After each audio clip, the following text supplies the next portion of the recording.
This morning, Donald Trump is building on his lead in the Republican presidential race. A new national poll shows Donald Trump with 30% support.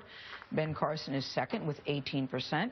Trump fell into line with the Republican Party yesterday, signing a loyalty pledge. In a radio interview, he also revealed gaps in his knowledge about international affairs.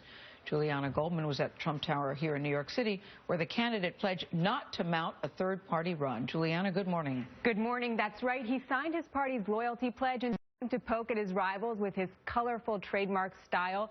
Trump also supported a Kanye run for president and gave a shout-out to Tom Brady. At the end of the day, though, Trump took a step toward the establishment. I have signed the pledge. Just hours after making nice with the Republican establishment, Donald Trump was on a popular conservative radio talk show and said he didn't need to know the names of foreign leaders. Do you know the players without a scorecard yet, Donald Trump? No, I'll tell you honestly, I think by the time we get to office, they'll all be changed. They'll be all gone. I knew you were going to ask me things like this. Trump claimed that he misheard the radio host when he mistook the Kurds for the Quds forces. I think the Kurds, by the way, have been horribly mistreated by us. No, not the Kurds, the Quds forces, the Iranian Revolutionary Guards Quds forces, the bad guys. Right. Do you expect his behavior to change as a result? Kurds. No. Kurds. I'm sorry. I thought you said Kurds, because I think the Kurds have been very poorly treated by us here. Go ahead. Agreed.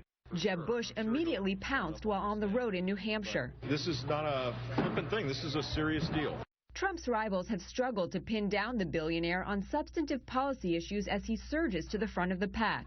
The renegade Republican frontrunner was the only candidate at last month's debate who refused to rule out an independent run. I cannot say. But on Thursday, he committed to backing the eventual nominee and promised not to run as a third-party candidate. I will be totally pledging my allegiance to the Republican Party and the conservative principles for which it stands. The pledge is not legally binding. Do you see any circumstances under which you would tear up that pledge? No, I see no circumstances under which I would tear up that pledge. RNC Chairman Reince Priebus traveled to Manhattan to be on hand when Trump signed the pledge. Sean Spicer is the RNC spokesman. There were 30 million people who saw that Mr. Trump wasn't in a position at that time to raise his hand, and we felt it was important to get that elephant out of the room, if you will. Now, before these latest comments, rival campaigns had been noticing that Trump is becoming a better candidate on the stump. But, Anthony, a big question is whether Trump's anti-establishment supporters will see signing that pledge as selling out. Juliana Goldman. Thanks, Juliana. This morning, British Prime Minister David